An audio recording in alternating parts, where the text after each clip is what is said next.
Hi. The limiting reagent. The limiting reagent is the reactant that is completely consumed first in a chemical reaction. இது என்ன சொல்லுவோம்னா, ஒரு ரியாக்ஷனில் இருக்கக்கூடிய ரியேஜென்ட்டில் எந்த reagent முதல்ல தீர்ந்து போகுதோ அதைத்தான் நம்ம என்ன சொல்லுவோம்னா லிமிட்டிங் ரியேஜென்ட். இப்போ இந்த லிமிட்டிங் ரியேஜென்ட்டை எப்படி நம்ம கண்டுபிடிக்கிறது அப்படின்னு பார்த்தீங்கன்னா, ஒரு ரியாக்ஷனில் ஒரு எக்ஸாம்பிள் கொடுக்குறேன். N2 plus H2 gives NH3.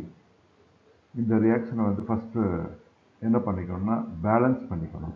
So 2 nitrogen இருக்கிறதுனால we are putting as a 2NH3 and the hydrogen 6 இருக்கிறதுனால இங்கே வந்து 3H2 போட்டுட்டோம். ஸோ போட்டு நம்ம என்ன பண்ணிட்டாங்க, இதை வந்து பேலன்ஸ் பண்ணியாச்சு. இப்போ இதை எப்படி ரீட் பண்ணலாம் இந்த ரியாக்ஷனை அப்படின்னு பார்த்தீங்கன்னா, 1 mole of nitrogen react with 3 moles of hydrogen and gives 2 moles of ammonia. இதுதான் நம்ம நார்மலாக இதை வந்து ரீட் பண்ண வேண்டிய முறை. இப்போ ரீட் பண்ணதுக்கப்புறம் பார்த்தீங்கன்னா, இந்த மோல் ரேஷியோ கண்டுபிடிக்கணும். கண்டுபிடிச்சோம்னா இந்த லிமிட்டிங் ரியேஜென்ட் என்னங்கிறத நம்ம பார்க்க முடியும்.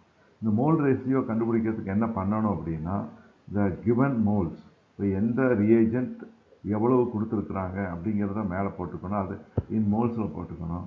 கீழே வந்து இந்த பேலன்ஸ்டு ரியாக்ஷனில் வரக்கூடிய அந்த கோஃபிஷியன்ட் எத்தனை மோல்னு சொன்ன பார்த்தீங்களா, ரீட் பண்ணுமே. இது 3 moles hydrogen and 1 mole of nitrogen அப்படிங்கிறது, அதால் நம்ம இதை டிவைட் பண்ணணும். இப்போ பண்ணிங்கன்னா mole ratio will be given mass of hydrogen divided by 1, given mass of hydrogen by 3, அந்த மாதிரி எழுதுவோம். ஸோ போட்டுட்டு இதை டிவைட் பண்ணிங்கன்னா ஒரு ரேஷியோ கிடைக்கும். அதில் மினிமம் ரேஷியோ எந்த ரியேஜென்ட்டுக்கு இருக்கோ அந்த ரியேஜென்ட்டை தான் நம்ம என்ன சொல்லுவோம்னா லிமிட்டிங் ரியேஜென்ட். அதே மாதிரி இந்த ரேஷியோவில் எது அதிகமாக இருக்கோ அதைத்தான் வந்து எக்ஸஸ் ரியேஜென்ட் அப்படின்னு நம்ம சொல்லுவோம். Okay, let we go for one question. I take this question. Question number 1. 4 moles of H2 react with 1 mole of O2. அப்போ H2 4 மோல் எடுத்துருக்குறாங்க, O2 வந்து 1 மோல் எடுத்துருக்குறாங்க. இந்த ரெண்டு ரியாக்ட் பண்ணுது. அப்போ ரியாக்ட் பண்ணால் இதில் ரெண்டில் எது வந்து லிமிட்டிங் ரியேஜென்ட், எது முதல்லையே தீர்ந்துடும், எது குறைவாக எடுத்துருக்குறாங்க இந்த ரியாக்ஷன் கம்ப்ளீட் ரியாக்ஷன் நடக்கிறதில்ல அப்படின்னு பார்த்தோம்னா, ஸோ ஃபஸ்ட்டு ரியாக்ஷன் எழுதணும். H2 plus O2 gives H2O. Balance பண்ணுங்கள். இதில் என்னென்னா 2 ஆக்சிஜன் இருக்கிறனால we will put 2H2O.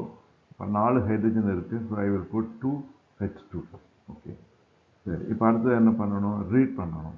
இதில் ரீட் என்ன சொல்கிறோம், 2 moles of hydrogen react with 1 mole of oxygen gives 2 moles of water.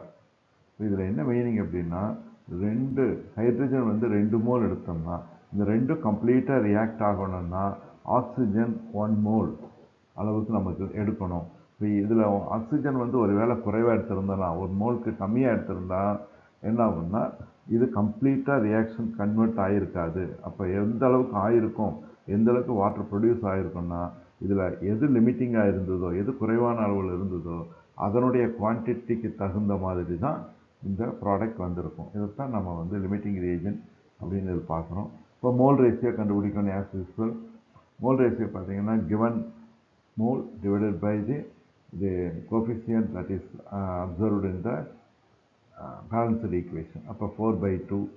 இங்கே பார்த்தீங்கன்னா ஆக்சிஜனுக்கு 1/1. அப்போ லிமிட் எடுத்தீங்கன்னா ஹைட்ரஜன் எவ்வளோ கொடுத்துக்கிறாங்க, 4 மோல் கொடுத்துக்கிறாங்க, 4/2 2 வரும். ஆக்சிஜன் வந்து 1 மோல் கொடுத்துருக்குறாங்க, அப்போ 1/2. So that will be equal to 1. இப்போ இதுலேருந்து நமக்கு என்ன தெரியுது அப்படின்னா, இந்த மினிமம் ரேஷியோ எதுக்கு இருக்குது அப்படின்னா ஆக்சிஜனுக்கு இருக்குது. அப்போ ஆக்சிஜன் தான் இங்கே வந்து என்னதுங்க லிமிட்டிங் ரியேஜென்ட்.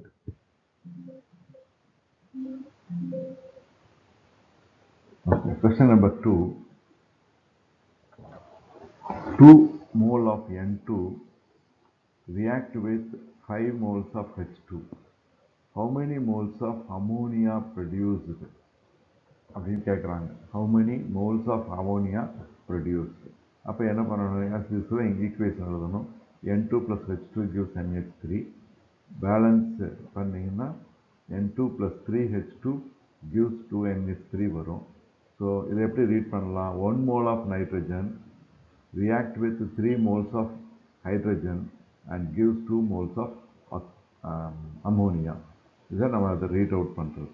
இப்போ இதனுடைய கோஃபிஷியன்ட் எவ்வளோ என்னங்கிறது தெரியும் இதில். இப்போ என்ன பண்ணணும், கிவன் மோல் ரேஷியோ கண்டுபிடிக்கணும்.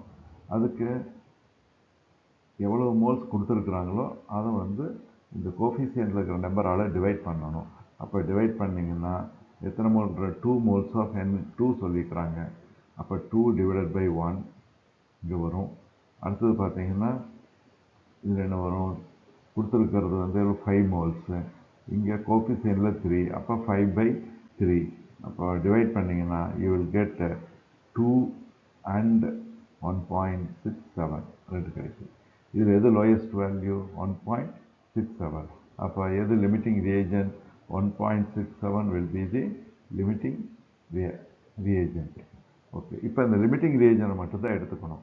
எடுத்துட்டிங்கன்னா இப்போ இங்கே பேலன்ஸ்டு ஈக்குவேஷனுக்கு வாங்க.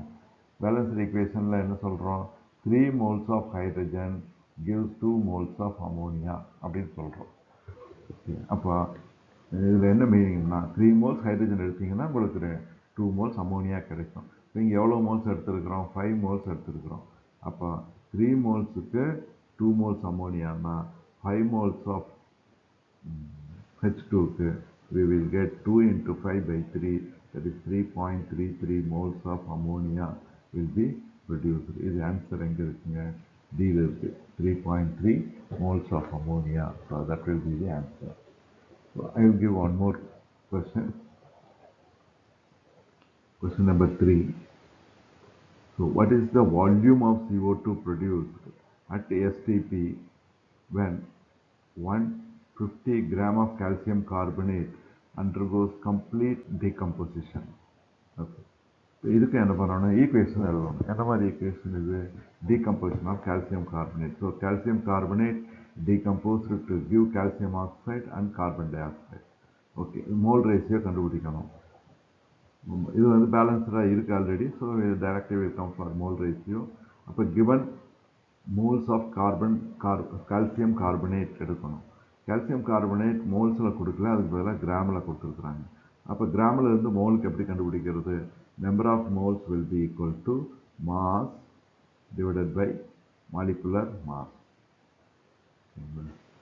மாலிகுலர் மாஸ், இப்போ மாஸ் எவ்வளோ கொடுத்துருக்குறாங்க, 150 டிவைடட் பை மாலிகுலர் மாஸ் எவ்வளோ, கால்சியம் கார்பனேட்டுக்கு 100, அதுதான் இங்கே போட்டிருக்கிறோம். 150 டிவைடட் பை 100, அதுக்கு whole divided by number of the coefficient in the balanced equation of calcium carbonate, that will be equal to 1. அதே மாதிரி calcium oxide and carbon dioxide products, அதனால் அதை விட்டுடலாம். இங்கே லிமிட்டிங் ரியேஜென்ட்ஸ்னு ஒன்றும் இல்லை, ஏன்னா ஒரே ஒரு ரியேஜென்ட் மட்டும்தான் இருக்குது. So we can take it up. இப்போ இதுலேருந்து என்ன புரியுது இந்த ஈக்குவேஷன்னா, if you take 1 mole of calcium carbonate we will end up with 1 mole of carbon dioxide. இப்போ இங்கே எத்தனை மோல் எடுத்துருக்குறோம், 1.5 moles எடுத்துருக்குறோம். இப்போ 1.5 moles எடுத்தால் how much you will end up with 1.5 moles of carbon dioxide.